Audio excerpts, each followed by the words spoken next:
नमस्कार, India news Haryana देख रहे हैं आप। आपके साथ मैं हूं सुरभि तिवारी। फटाफट अंदाज में फटाफट खबरों का रुख कर लेते हैं। मॉनसून सत्र का आज 9वां दिन है। संसद की कार्रवाई शुरू होते ही विपक्ष ने जोरदार हंगामा किया, जिसके चलते सदन की कार्रवाई स्थगित करनी पड़ी। पेगासस को लेकर राहुल गांधी ने एक बार फिर से मोदी सरकार पर निशाना साधा। राहुल गांधी ने ट्वीट कर लिखा कि लोकतंत्र की बुनियाद है कि संसद जनता की आवाज बनकर राष्ट्रीय महत्व के मुद्दों पर चर्चा करे। राहुल गांधी ने कहा कि मोदी सरकार विपक्ष को ये काम नहीं करने दे रही है। संसद का और समर्थ व्यर्थ मत करो। कांग्रेस दूसरे दलों की सोच को बांधना चाहती है। यूपी, पंजाब, उत्तराखंड और गोवा के चुनाव आयुक्तों के साथ चुनाव आयोग की मीटिंग हुई। अगले साल इन राज्यों में होने वाले विधानसभा चुनाव।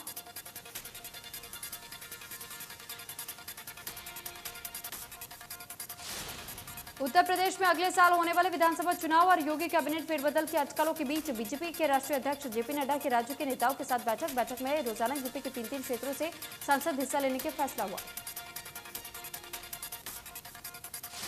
टोक्यो ओलंपिक में भारतीय पुरुष हॉकी टीम का शानदार प्रदर्शन जारी। टीम इंडिया ने मौजूदा ओलंपिक चैंपियन अर्जेंटीना को 3-1 से हराकर क्वार्टर फाइनल में जगह बनाई। भारत के 4 मैचों में तीसरी जीत है। अब तक उसके खाते में 9 अंक हो गए हैं और वो अपने ग्रुप ए में ऑस्ट्रेलिया के बाद मजबूती से दूसरे क्रम पर विराजमान है। पीवी सिंधु ने हांगकांग के खिलाड़ी को 21-9 और 21-16 से हराया। पीवी सिंधु की जीत से एक और मेडल की उम्मीद बढ़ गई।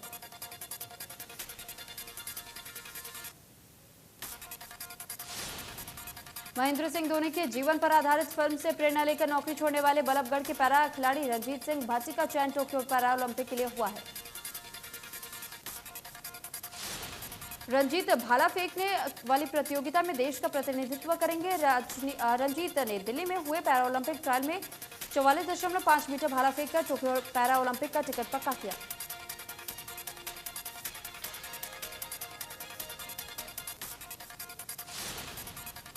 वर्ल्ड रेसलिंग चैंपियनशिप में गोल्ड मेडल जीतने वाली मोखरा गांव के बस ड्राइवर की बेटी तनु मलिक का गांव पहुंचने पर जोरदार स्वागत किया गया। विधायक बलराज कुंडू ने तनु मलिक को 5,51,000 रुपए देने की घोषणा की। तनु मलिक ने अपने हुनर के बलबूते पर हंगरी में आयोजित वर्ल्ड कुश्ती प्रतियोगिता के 43 किलो भार वर्ग में गोल्ड मेडल जीतकर भारत का नाम रोशन किया।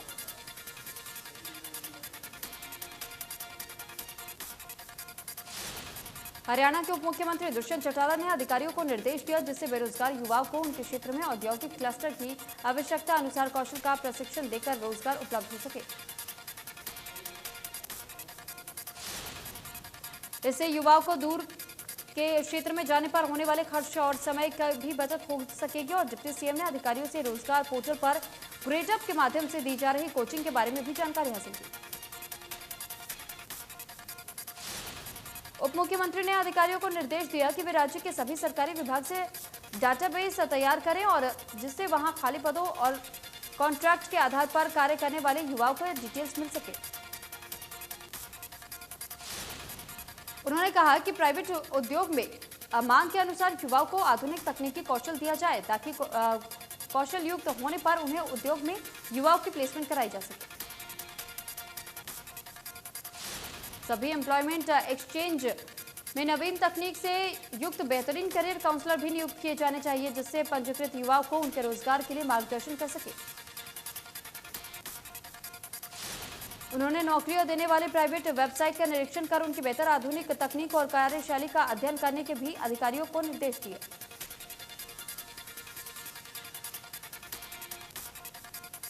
हिमाचल प्रदेश में बारिश बनी आफत। स्पीति जिले में बाढ़ से एक व्यक्ति की मौत, 10 लोग अभी भी लापता। लापता लोगों की तलाश में रेस्क्यू ऑपरेशन जारी। आईटीबीपी और प्रशासन की टीमें रेस्क्यू ऑपरेशन में जुटी।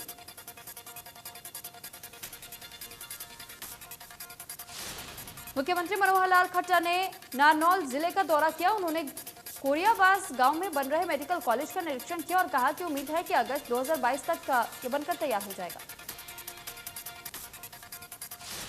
सीएम ने बीजेपी पार्टी कार्यकर्ताओं की बैठक को संबोधित किया। उन्होंने कहा कि अगर एमसीआई ने परमिशन दी तो मेडिकल कॉलेज में 2022-23 के क्लासेस शुरू हो जाएंगे। सीएम ने अटेली में आईएमटी को लेकर के कहा कि खुराना में आईएमटी रहेगी और अटेली में अलग से इस पर विचार किया जा रहा है। बिजली की समस्या को लेकर सीएम मनोहर लाल ने कहा कि बिजली पानी का लॉजिस्टिक हब का काम शुरू हो चुका है। इस क्षेत्र में पर्यटक स्थलों को बढ़ावा देने के लिए दोसी और महेंद्रगढ़ के माधोगढ़ किले को विकसित करने की बात कही। पत्रकारों से बातचीत करते हुए कहा कि पार्टी को मजबूत करने के लिए स्थानीय इकाई को 25 सितंबर तक बीजेपी कंप्लीट करेगी।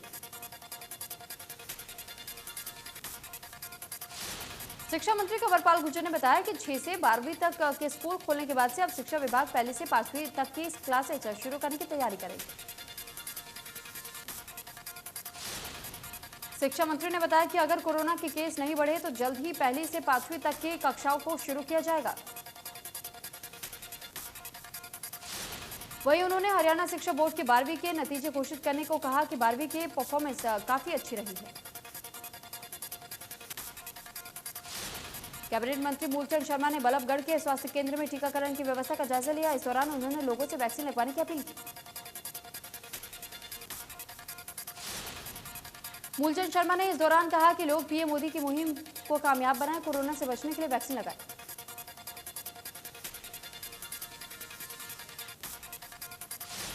फरीदाबाद नगर निगम कार्यालय में मूलभूत सुविधाएं उपलब्ध न होने के चलते निगम के क्लेरिकल स्टाफ ने कामकाज ठप कर दिया। कर्मचारियों का कहना है कि उन्हें जरूरी वस्तु उपलब्ध नहीं कराई जाती है, जिसके चलते उन्होंने कामकाज ठप कर दिया। फरीदाबाद के सेक्टर 28 में महिला डॉक्टर से बदमाशों ने दिन दहाड़े चेन लूट ली है। बाइक पर सवार होकर आए 2 बदमाशों ने पहले तो महिला डॉक्टर को रास्ते से बाइक लगाकर रोकने की कोशिश की, लेकिन जब महिला ने शीशा उतारकर उनसे हट जाने के लिए कहा तो बाइक सवार चले गए। फिर वापस आए बदमाशों ने जैसे ही डॉक्टर ने अपने क्लिनिक के बाहर कार पार्क करनी चाहिए तो तभी बाइक सवार बदमाशों ने उस पर हमला बोल दिया और पलक झपकते ही डॉक्टर के गले से चेन खींचकर बदमाश भाग गए। मौके पर नर्सिंग होम का सिक्योरिटी गार्ड भी मौजूद था, लेकिन जब तक वो कुछ समझ पाता तब तक बदमाश भाग चुके थे।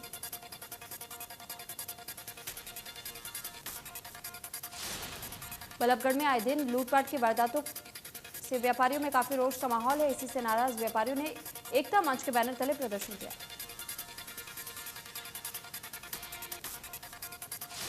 व्यापारियों का कहना है कि आए दिन बदमाश व्यापारियों के साथ लूट करके फरार हो जाते हैं और पुलिस कोई कार्रवाई नहीं करती। घंटाघर पर प्रदर्शन कर रहे प्रदर्शनकारियों ने कहा कि वो आए दिन हो रही लूटपाट को लेकर पुलिस प्रशासन को ज्ञापन दे रहे हैं, लेकिन व्यापारियों की सुरक्षा पुख्ता करने की मांग करते हैं।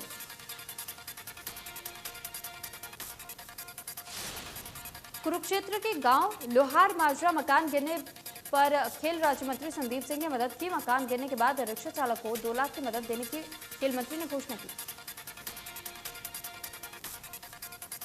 संदीप सिंह ने पिहोवा चौक पर जल भराव की समस्या को लेकर के पानी निकालने के आदेश दिए।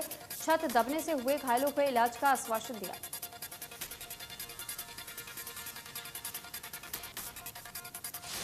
इंडिया न्यूज से बात करते हुए विधायक नरेंद्र गुप्ता ने कहा कि मुख्यमंत्री मनोहर लाल खट्टर से मुलाकात की और हिसार एयरपोर्ट का नाम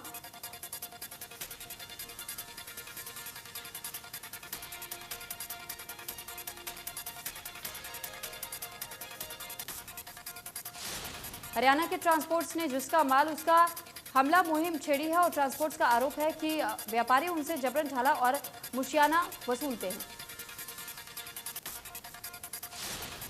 व्यापारियों से किए जा रहे भ्रष्टाचार के मुद्दे को लेकर के सेक्टर 4 ट्रांसपोर्ट नगर में प्रदेश से आए ट्रक ऑपरेटर और मालिकों ने मीटिंग की। फैसला लिया गया कि व्यापारियों की अब पैसे नहीं दिए जाएंगे।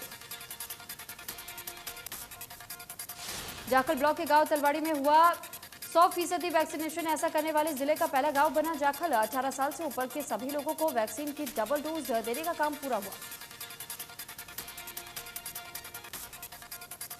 गांव के आशा वर्कर और आंगनबाड़ी वर्कर बोली 18 से 45 वर्ष के लोगों को समझाना आसान रहा। 45 से अधिक उम्र के लोगों को वैक्सीन लगाने के लिए लगने पड़े घरों के 10-10 चक्कर। एसएमओ का कहना है कि गांव के सभी लोगों को वैक्सीन लगाने का काम पूरा हुआ है। गांव के मौजूद 706 लोगों को वैक्सीन की डोज देने का काम पूरा कर लिया गया। अन्य गांव में 25 से 30% की डोज देने का काम हुआ है।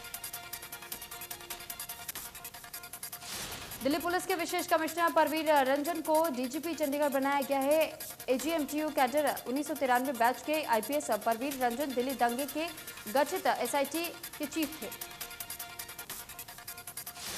गृह मंत्रालय से आदेश जारी कर उनका तबादला चंडीगढ़ कर दिया गया। तत्कालीन डीजीपी संजय बेनीवाल को 3 साल के कार्यकाल के बाद वापस दिल्ली बुलाया गया। डीजीपी संजय बेनीवाल जून 2018 से चंडीगढ़ के डीजीपी थे। कार्यकाल के दौरान शहर के अलग अलग जगहों पर ई-बीट सिस्टम, कंट्रोल रूम, हेडक्वार्टर समेत अन्य कार्यों में उनका शेयर है। फरीदाबाद के सिविल अस्पताल में इमरजेंसी विभाग में लगभग 6 घंटे बिजली गुल रही, जिसके चलते मरीजों और उनके तीमारदारों को भी भारी परेशानी का सामना करना पड़ा। आपातकालीन विभाग अंधेरे में डूबा रहा और स्टाफ टॉर्च की रोशनी में मरीजों का इलाज करते नजर आए। गर्मी के चलते मरीजों का हुआ बुरा हाल और उनके परिजन हाथ में पंखा लेकर के मरीजों को हवा करते नजर आए।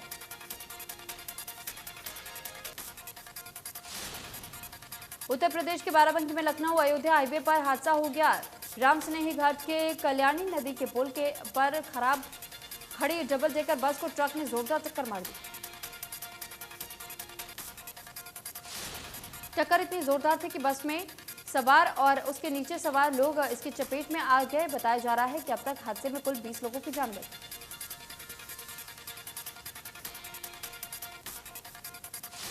इस हादसे में 13 यात्री घायल बताए जा रहे हैं। सभी यात्री हरियाणा के पलवल से बिहार जा रहे थे। यमुनानगर के अग्निकुंड बैराज पर एक बार फिर यमुना उफान पर है, जिसके चलते 1,32,314 क्यूसेक पानी छोड़ा गया। बैराज से पानी छोड़े जाने के बाद से यमुना से लगते निचले इलाकों में बाढ़ का हालात पैदा हो गया है। कई इलाकों को खाली कराने की भी चेतावनी जारी की गई।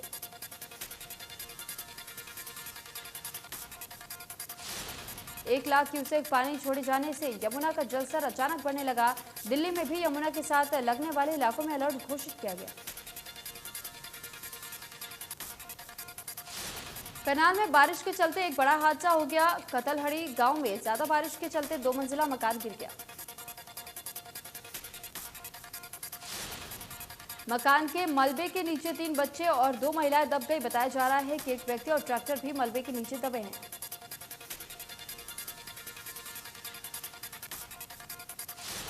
कैथल में बारिश के बाद जलभराव से लोगों को परेशानियों का सामना करना पड़ा। पानी की निकासी न होने के कारण अम्बाड़ा रोड तालाब बन गया। जलभराव की समस्या को लेकर प्रशासन से कई बार इसकी सूचना दी गई, लेकिन प्रशासन इस मामले पर कोई कार्रवाई नहीं कर रहा। जाखल में सुबह हुई बारिश से अलग अलग इलाकों में पानी भर गया। 2 घंटे हुई बारिश के सड़क जलमग्न हो गए। जलभराव से लोगों को परेशानी हुई। अनाज मंडी, सब्जी मंडी, आर्य समाज रोड, जिंदल कॉलोनी समेत निचले इलाके पानी में डूब गए। किसानों ने इस बारिश को नुकसानदायक बताया है। कहा है कि बारिश से सब्जियों की फसल खराब होगी। पानी जमा होने से लगाई गई धान की फसल खराब हो सकती है।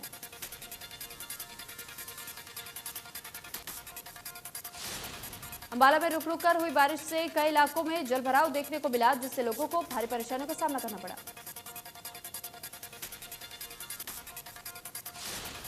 धर्मनगरी कुरुक्षेत्र में बारिश के चलते लोहार माजरा इलाके में मकान की छत गिर गई, जिसमें 3 लोग घायल हो गए। मोहनगर इलाके में भी बारिश के चलते मकान की दीवार गिर गई। साथ ही जोहड़ का पानी ओवरफ्लो होने से लोगों को भारी परेशानियों का सामना करना पड़ा।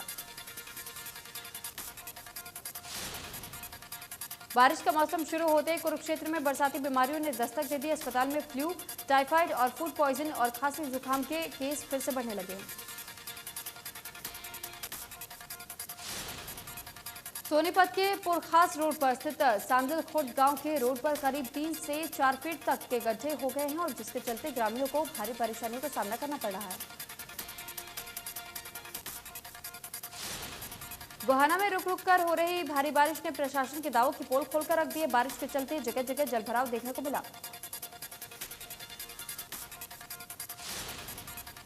गोहाना के पुराने बस स्टैंड से अनाज मंडी, काट मंडी और Baroda road, railway road, main road से लेकर बस स्टैंड तक सभी सड़कों पर 2-2 फीट से ज्यादा पानी भर गया। सोनीपत में गीता भवन से गोहाना जाने वाली सड़क हादसे की सड़क बन गई है और इस सड़क पर महज 25 मिनट में 6 ई रिक्शा पलट गई। ई रिक्शा पलटने से कई महिलाओं को चोट भी आई है। वहीं गड्ढे में रिक्शा पलटने से यात्रियों का कीमती सामान भी क्षतिग्रस्त हुआ।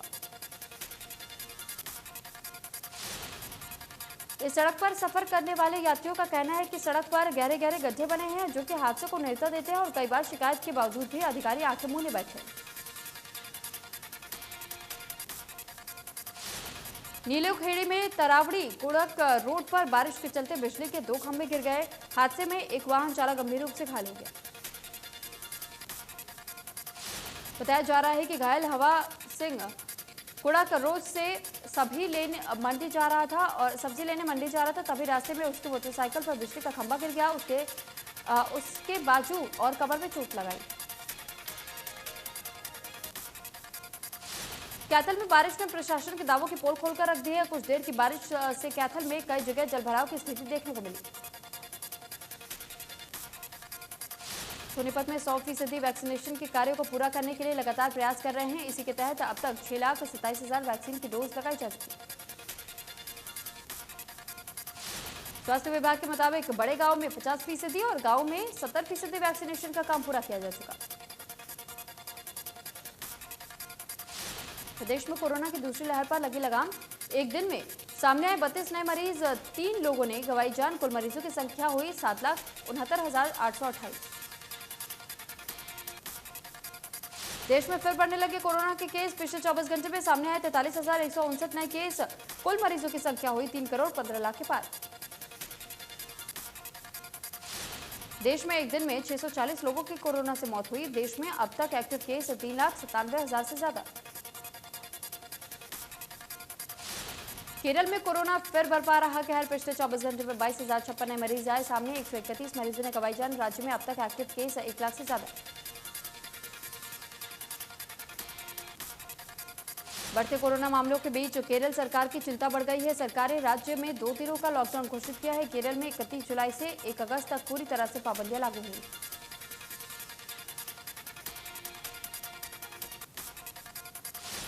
महाराष्ट्र में एक दिन में फिर मिले कोरोना के 6,857 नए केस। 286 लोगों ने कोरोना से हुई मौत। कर्नाटक में दूसरी लहर पर लगी लगाम। एक दिन में 1,531 मरीजों की पुष्टि। कुल मरीजों की संख्या 28,99,000 के पार।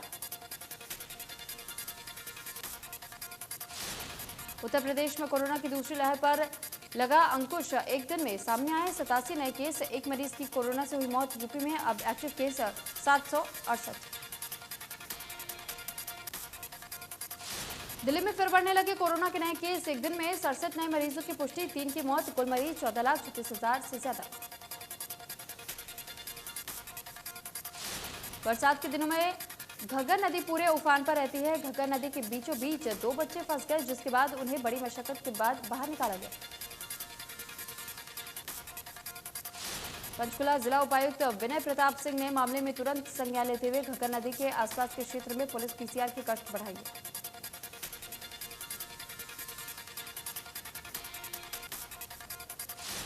पंचकुला में भारी बारिश से कई सेक्टर्स में पानी जमा हो गया है। कई दर्जन गांवों के किसानों की फसल भी खतरे में है। पंचकुला यमुनानगर हाईवे के दोनों तरफ पानी जमा हो रहा है। किसानों के खेतों में भी पानी भरा।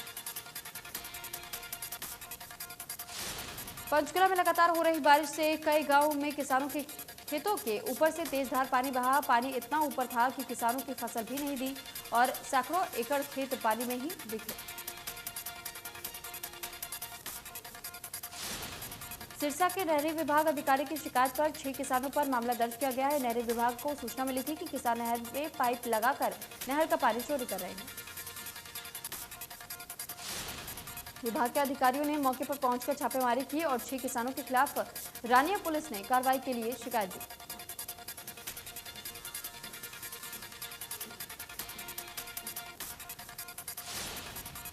जम्मू कश्मीर के किश्तवाड़ के होंजर इलाके में बादल फटने के बाद लापता 19 लोगों की तलाश के लिए बचाव अभियान जारी। किश्तवाड़ में बादल फटने से अब तक 7 शव बरामद किए गए हैं। 15 लोगों को रेस्क्यू किया गया। गंभीर रूप से घायल 3 लोगों को किश्तवाड़ अस्पताल में शिफ्ट किया गया।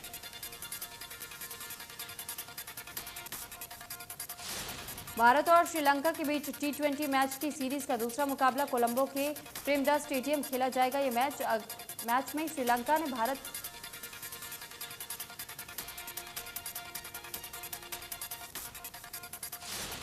भारत ने टॉस हारकर पहले बल्लेबाजी करते हुए 5 विकेट के नुकसान पर 132 रन बनाए। भारत की ओर से धवन सबसे ज्यादा 40 रन बनाने वाले खिलाड़ी रहे।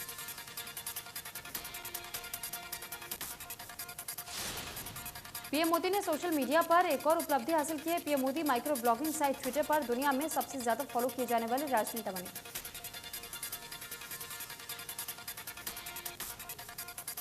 पीएम मोदी के ट्विटर अकाउंट ने 70 मिलियन फॉलोअर्स का आंकड़ा पार कर लिया है। अमेरिका के पूर्व राष्ट्रपति डोनाल्ड ट्रंप को पीछे छोड़ते हुए ट्विटर पर सबसे अधिक फॉलो किए जाने वाले राजनेताओं की सूची में शीर्ष पर पहुंच गए हैं।